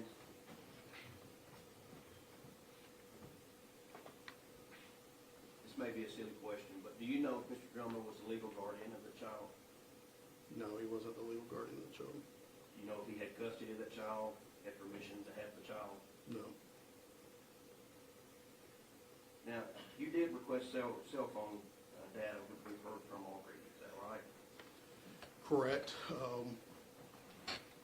We had started working with as soon as before we even set up our command post, we started contacting our agent, Andy Valley, who also works with FBI agent Carla Rexing, who also analyzes phones and the type of data that Agent Light does. And he started submitting paperwork to AT&T and other companies for the victims' phones to start getting their data. Okay. Were you able to determine where the phone came from? The phone in question that Agent Scott Yes. Wilson. Dyer County Sheriff's Department whenever they gathered the video from Walmart the night before on the 28th, They also found, got a receipt from Walmart showing that a purchase by the victims of the burlap, the camouflage burlap, or similar camouflage burlap that was at the crime scene, along with the cell phone. Sorry, Darryl. Do you recognize that This is the receipt I've seen, correct? from the cell phone purchase? Correct. And do you know who it was that purchased that cell phone? At the time, I was told it was one of the victims. I believe, or I do recall that I've been told that Mr. Braylon Williams was actually seen on camera purchasing the phone. Did you make that exhibit your testimony? Without objection, Mr. Huffman. Shows this marked as Stacy Exhibit 6.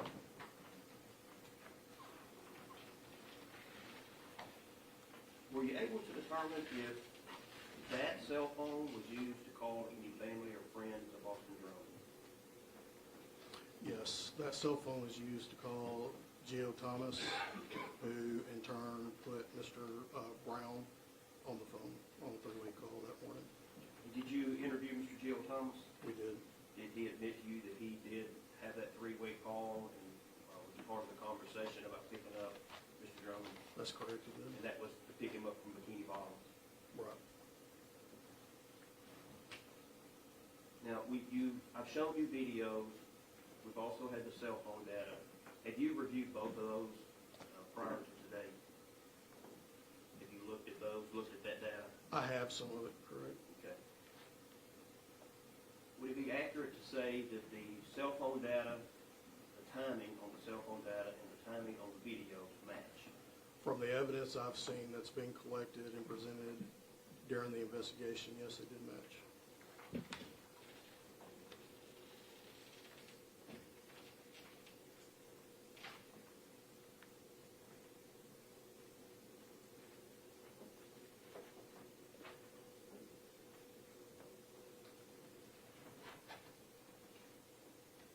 When were you able to take Austin Drummond into custody?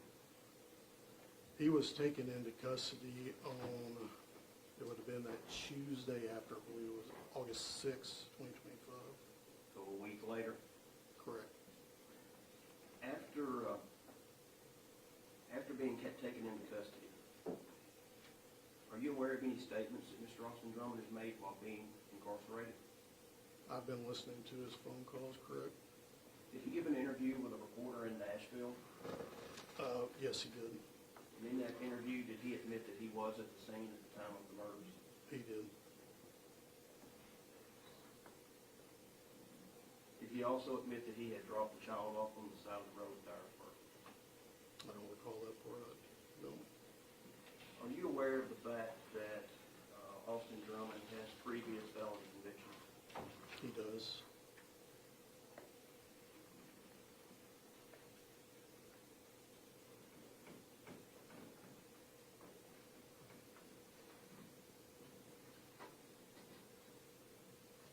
One moment. Yes, sir.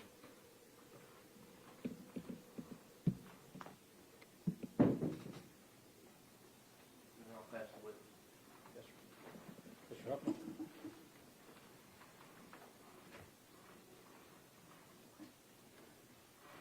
Good afternoon, Agent Tubbs. A Yes, few sir. questions. Would it be fair to say that you are the lead agent on this case? I'm the case agent, correct? So you pretty much have seen most of the information as it comes in. For instance, the medical examiner's report. You have a preliminary report, though, right? I had a preliminary phone call. I haven't received a report yet. So that is still in process, correct? Correct. Now, you said you called the violent crime scene, I guess, investigative team. Is that what's the name of that team? The violent crime response team is essentially our crime scene unit. Okay. And they were the ones who processed the scene. Correct. Did you have any involvement in processing the scene? I did not. All right. Do you recall how many were any shell cases recovered? There was. Do you recall how many? I did not. I was not told the number. Do you know what type of cases were recovered? So this is an area where people go out and target practice, from what I was told. I'm not from Lake County. There were a few different kinds of calibers out there. The violent crime response team leader He's Special Agent Forensic Scientist Julian Conyers.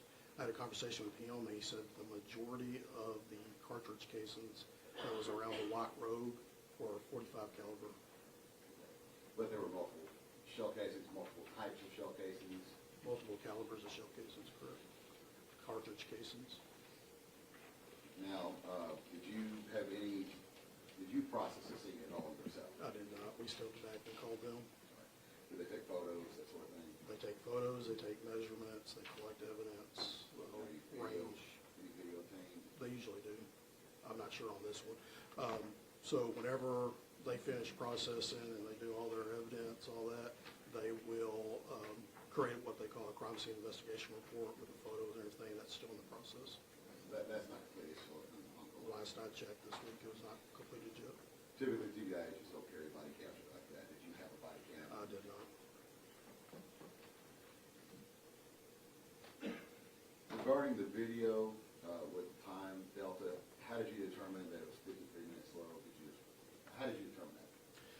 Whenever I was talking with Chief England, I asked him what the time was on what he was looking at live on the video camera, because he went back to the fire department to see how far was behind, or if he could get any more video of any of the victims' vehicles, any other vehicles that might be suspicious. And I asked him to look at what the real time was in the live video versus what the like what was on his watch, and he found that it was 53 minutes behind. During the course of your investigation, were you able to gather any evidence as to why these victims were on the scene? During interviews, yes, we were told by family a possibility about why they were out on the scene. And what was that possibility? The introduction of contraband into the Northwest Correctional Facility. Were you able to obtain any evidence regarding that? Regarding them being part of it? Well, you said that the potential introduction of contraband in Northwest, was there any contraband found on the scene? No, there wasn't any on the scene that I'm aware of. I have not been told by the violent crime response team what was in the car, but that has not come up in our discussions. Yes, sir.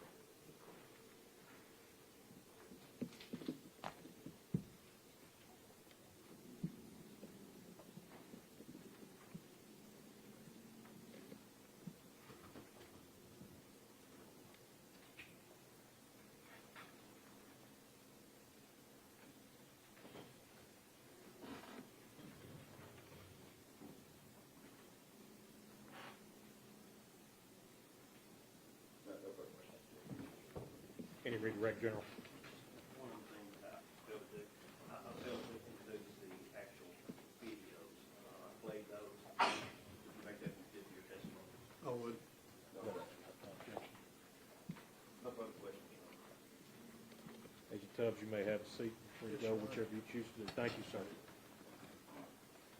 The next witness. The only other proof we have is we do have certified copies of the verification of death for each individual.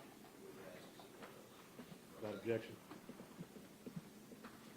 Show the CD being entered with the video as States Exhibit 7, and then this being entered as States Exhibit 7. Or 8, I'm sorry. I apologize, number 8. That concludes the state's proof. It does, Your Honor. Mr. Humphrey. Then we should be heard on argument. Yes.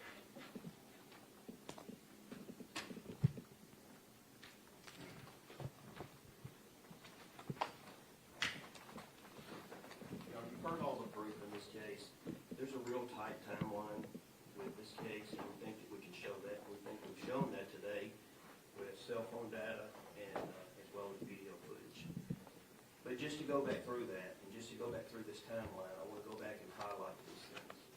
At 6:27 a.m., the Dodge Charger and the Chevrolet Traverse are going north towards the crime scene on the fire department camera in Tiptonville. At 6:38, there's an outgoing call from the phone, and when I talk about the phone, it's going to be the phone in question that was purchased the night before. There's an outgoing call from that phone to Adriana. At 6:47 a.m., the truck driven by Matthew Wilson, the red and white vehicle, comes into Tiptonville, is northbound, goes towards the crime scene. At At 6:45 a.m., I'm sorry, 6:54 a.m., there's the first time advance bar on the cell phone, and that is near Tippington. At 7:01 a.m., there's an outgoing call to Adriana once again, and that's the last call, Adriana. It lasted 32 seconds. Which one, what time was that, General? That was at 7:01 a.m. At 7:25 a.m., the red and white vehicle is seen traveling southbound on the video in Tippinville, going past Williams Garage and the Mexican restaurant. And at that same time, a call starts at 7:25, and it lasts until 7:29. That's a three-way call from that phone that's in question to Giovanni Thomas and Tanaka Brown. Both of those individuals did admit in their testimony today that they were on the phone with Austin Drummond at that time. 7:26 a.m., time advance data shows that that phone is now moving south. At 7:44, I'm sorry, let me back up. Between 7:25 and 10:06 a.m., there are approximately 15 calls between that phone number and Giovanni Thomas. At 7:44 a.m.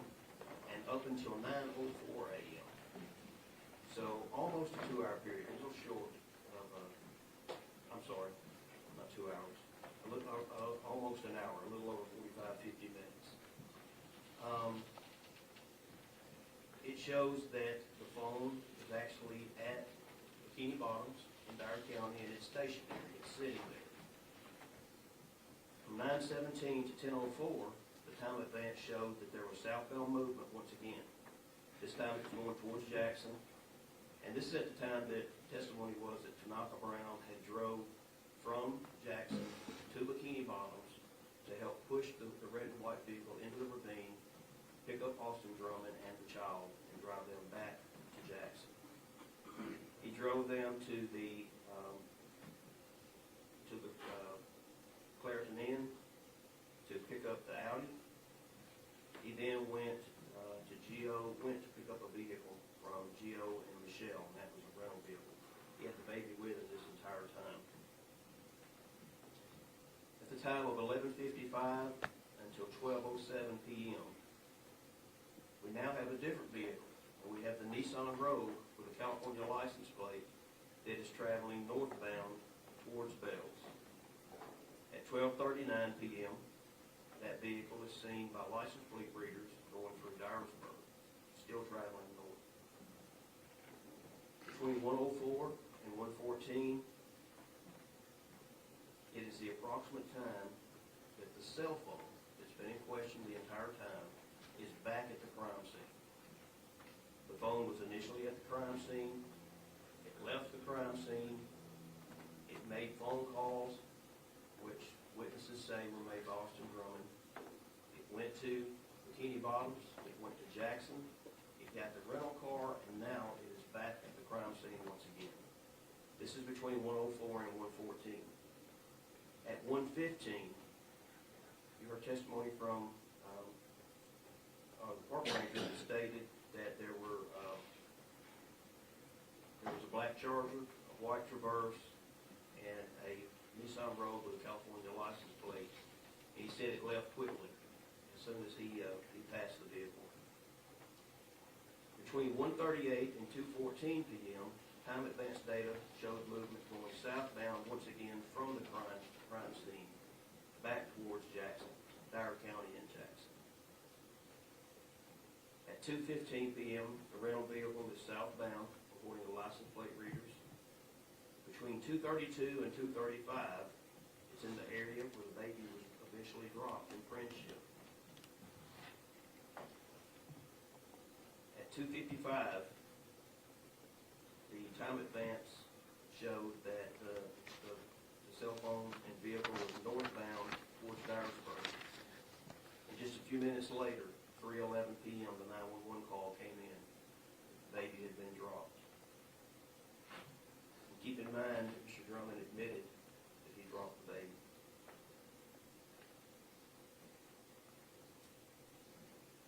Between 2:57 and 3:23 p.m., the time advance showed that the vehicle was traveling southeast, back towards Bells, and back towards Jackson, and was back in Jackson by 3:39 p.m.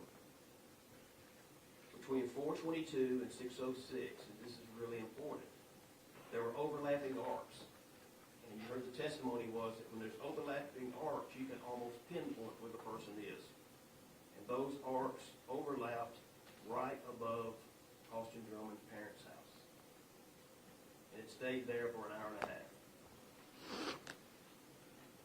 From 6:34 to 8:44 p.m., it was back to Clarion Hotel, and then at Catlin Speed's residence, who was Mr. Drummond's girlfriend. At 8:17, 911 calls come in about the body being found, and at 8:44, the phone is no longer on network. Your Honor, that is a very tight timeline. Testimony shows that Austin Drummond was at the scene. He admits he was at the scene. He was the person who got the rental vehicle.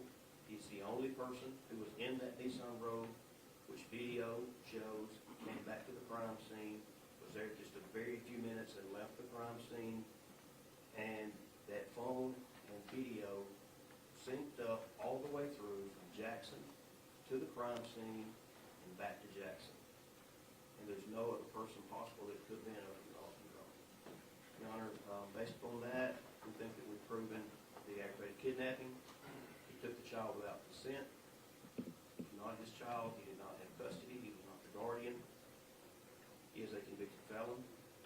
Testimony was that these individuals were shot, which means that a weapon was involved.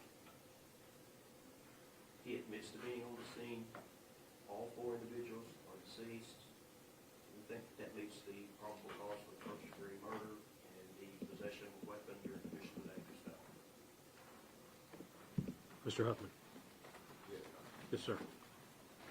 Understanding that this is a preliminary hearing and that the burden of proof is probable cause and not beyond reasonable doubt, obviously, there's been no evidence whatsoever that Mr. Drummond fired any weapon.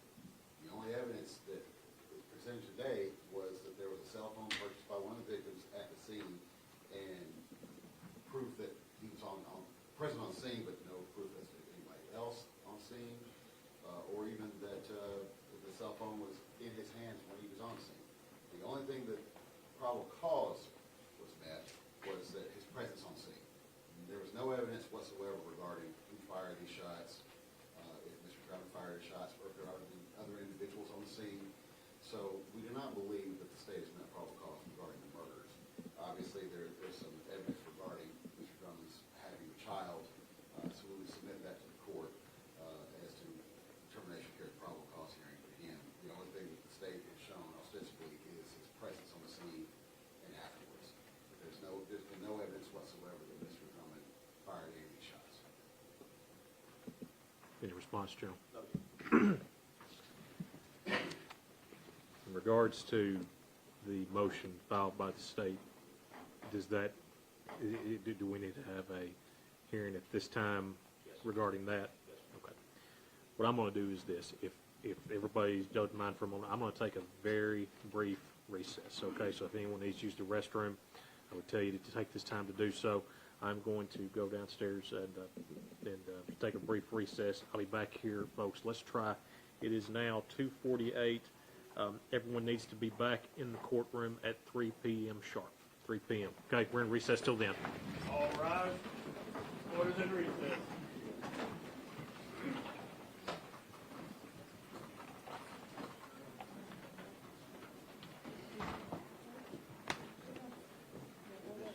Maybe say.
don't want to get in the way of shine.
In regards to the motion, do we need to proceed on that, or are we? I think we're going to be in agreement on the motion. It was a motion for a gag order, and there's going to be an agreement. And the state, specifically the attorneys representing the state of Tennessee as a defendant, as well as the defendant himself. Witnesses or investigators are prohibited from posting on social media or providing traditional media and or social media accounts covering the case, statements concerning or alleging the facts of the case.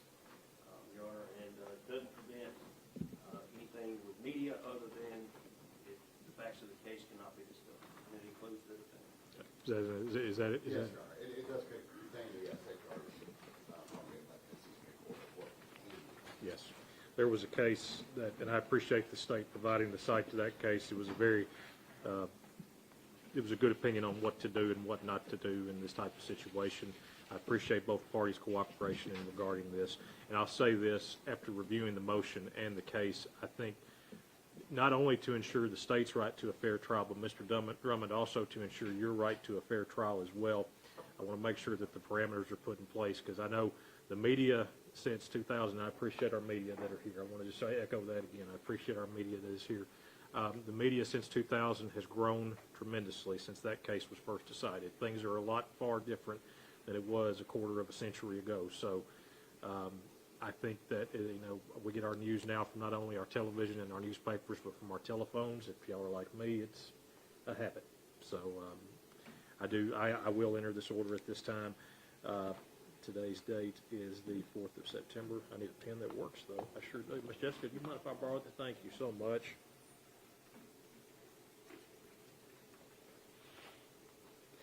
Is there any other matters we need to take up regarding the preliminary hearing? No, But aside from me ruling, I'm assuming. So, There okay. may be one other issue afterwards. Okay. Yes, sir. Okay. I want to thank, before I make my ruling in this, I want to thank the attorneys today. I want to thank all of you for your devotion to this case and your work you've shown in this case here today. Appreciate the state and also the defense attorneys. I know that, and I appreciate Mr. Huffman taking this case, and Mr. Mason. I know this was something you were appointed to, but I appreciate your graciousness in taking this matter on. I do very much, and I appreciate all the parties for their testimony. I appreciate the witnesses that are here today. I want to speak to the family today. I know you heard a lot of things today, things that were not pleasant to hear, but I appreciate the fact that, for the most part, your candor has been respectful to this court, and I appreciate that you've shown this court respect. I don't want that to go unnoticed. To all of you, I want to say this. I know that at this time, this is not the trial today. This is only the first step in that next proceeding. The standard you heard that was presented is a probable cause standard, which means it's more likely than not. I am not making a finding of guilt or innocence today. That is not what is happening. I don't want y'all to leave and think, what did he just do? So I want you to understand that. It is still alleged as to who committed this offense, but I know it's not alleged that the loss that y'all have suffered. And I want you to know that my heart does go out to all of you. And in the days, weeks, months, and years to come, you will be in my prayers, because I know it's a long road to that. I want to thank, I don't want it to go unnoticed, but I just want to thank you for your respect you've shown the court very much. In regards to the matters today, the court has heard the testimony from all the parties, and in consideration of that testimony, in case number 25 CR 48067, the charge of first-degree murder, the court does find the probable cause regarding the murder of Mr. Braden Williams. In case number 48068, the charge of first-degree murder, the court does find probable cause in regards to the murder of Miss Adriana Williams. In case number 48069, the court does find probable cause in regards to first-degree murder in the matter of Mr. Matthew Wilson. And in case number 48070, the court does find probable cause into the case of the murder, first-degree murder of Miss Courtney Rose. The court also does find probable cause in case number 48071 as to the charge of aggravated kidnapping of the young child and the possession of a firearm with the intent to go armed as a commission of a dangerous felony. Aside from the proof of the agent Tubbs, there was not any other proof put forward to show whether or not he is a convicted felon. So based on that, I'm not combining those matters over the counts 2 on 48067, 68, 69, and 70. But those are the only charges that will not be bound over. The remaining charges will be bound over. The 4 first-degree murders, the aggravated kidnapping, and the possession of a firearm with the intention to go armed during the commission of a dangerous felony. In regards to Mr. Drummond, I want to make you aware this is your notice for your circuit court date. Should your cases be presented to the grand jury on November 10th of 2025 at 9 a.m., you will appear before the Honorable Mark Hayes, the Circuit Judge for Lake County, Tennessee, on November 17th, 2025 at 1 p.m. Now, before we conclude that, I had heard that there may be another matter that needs to be addressed. That's correct, Judge. When we were here previously, the defendant's girlfriend, Ms. Kate Sweet, had requested, I indicated that she requested to have no contact order lifted so she could communicate with Mr. Drummond. The media seems to spin my words. Mr. Drummond did not request this be lifted. She requested it. So she has actually reached out to the district attorney, who's not in agreement, but she has indicated to the district attorney that she would like that portion to be lifted so that she can have communications with Mr. Drummond. And again, previously that was stated in the news reports that Mr. Drummond had asked her that, but that's not the case. Ms. Kate Speed was the one who reached out and wanted to have communication with Mr. Drummond. So we would respectfully ask for that portion of the no contact order to be lifted as it relates to Ms. Kate Speed. Let me hear from you, Mr. Goodman. Ms. Caitlin Speed did contact me. I talked to her about this. She did ask me to allow contact, to allow the restraining order to be lifted. I told her that I would be honest and tell the court that that's what her wishes are, but I also told her that I would be opposed to this, and I would be opposed to the restraining order being lifted. And, Your Honor, the fact is that she is a witness in this case, and there's not need to be any communication between the defendant and a witness.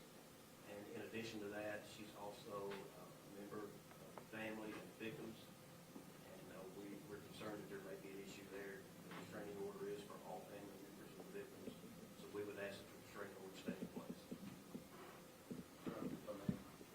She is the mother of this unborn child. I understand that she's being a witness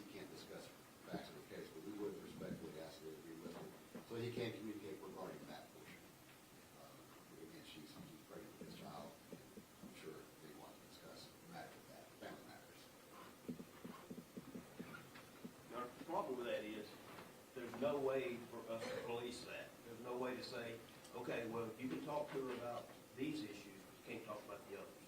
It's not like we're gonna be there to monitor the situation and say, oh, okay, stop talking, can't talk about that.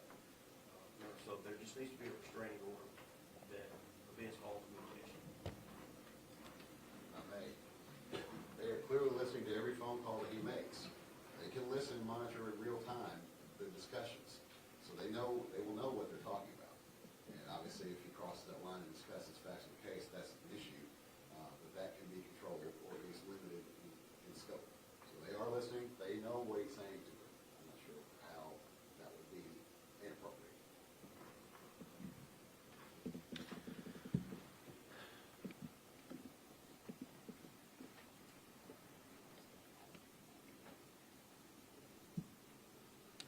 I think that the issue at hand is not whether or not it would be appropriate. I think the thing I have to consider in this is that, based on the testimony I've heard here today, it is very likely that she is going to be a witness possibly in this case. That's what I've gathered from the testimony I've heard here today. I am not restricting any conversations between him and his family. If she wants to communicate with his family to give him messages regarding their child, I am fine with that. But because of the fact that there may be an instance where Ms. Speed has to testify at the trial, that's the only thing that kind of puts me in a position to not feel comfortable amending the order at this time for that purpose. So what I will do is I'll continue to let it remain in place directly between the two of them. However, he is completely allowed to speak with his family and his mother or father or whoever it is that wishes to talk maybe through her to him regarding the status of his child. If it were to be the case that she would not be a witness at a later date, I'm not saying that's not, well, I'm losing jurisdiction of this today, so that's something that if you want to discuss with Judge Hayes, I'm sure he, I'm not going to speak for him, but you could have the right to revisit that at that time. So I'm going to leave. Just to clarify, in order for his third-party contact, you're saying he may have third-party contact as it relates only to family matters. Of course, I know what you're going to say is it may be difficult to police that. I want to clarify that as well, because I thought what you meant was he could talk to his family, and then his family could talk to her, not that they could be on a three-way call. Absolutely not. talking to Yes, one another. yes, yes. That's what I understood. That is And my. that has been an issue, and I want to clarify also, and make sure the superintendent understands, that third-party conversations Is the same. are violations as well. He can't tell someone, go tell this witness that I said this, that's a violation. He needs to be aware of that, and it appears that based on the testimony today, it should be aware that his phone calls are being monitored. So obviously, does the state oppose him talking to his family? It's not his family, it's just them attempting to relay messages concerning the case to Ms. Speed. Correct. So does that make any sense at all? Yes, sir. Not relating messages regarding the case, but I'm assuming it's okay to relay messages regarding his child. I don't mind that. I mean, that's something regarding his child, but it can't be anything regarding the case or the facts of the case. And I would just say that those are being monitored.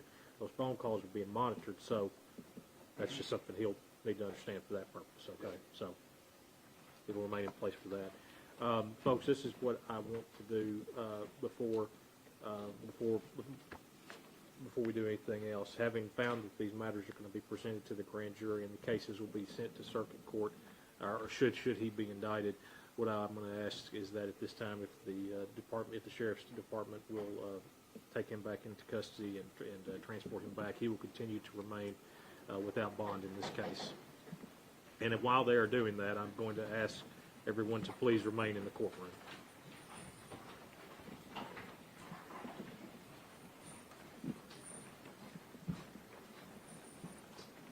Before we are adjourned, folks, I want to again thank our law enforcement that are here today.